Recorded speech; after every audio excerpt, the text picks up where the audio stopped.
I just got off a cruise on the Norwegian Prima where I was lucky enough to spend time with my mom and dad who just celebrated their 55th wedding anniversary. While I was on the cruise, one of my excursions was a tour of the ship. I'm kind of a nerd like that. I was able to visit one of the kitchens, tour the laundry facilities, go backstage for a show, and even up to the bridge where I asked the captain a ton of questions and had to be basically told to stop asking questions. While I was on board, one of the things I paid special attention to, though, was the standards of the ship.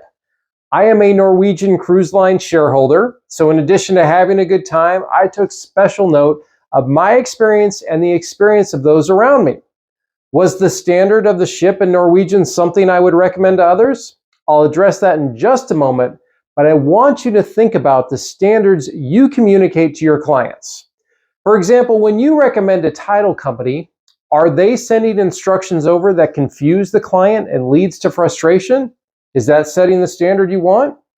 If your loan officer isn't calling your client back and it's not the first time you've had that or heard that from somebody, is that the standard you want? We all know the answer. You set the standard, and it's up to your referral partners to either live up to it or it's time to find new partners to help you in that journey. I spent a lot of time this past week reflecting on the standards I set for the experience that my clients have.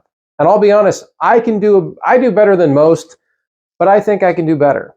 For example, I update both the buying agent and the listing agent every Tuesday, but one of the things I'm going to add is getting the listing agent the appraiser's contact number.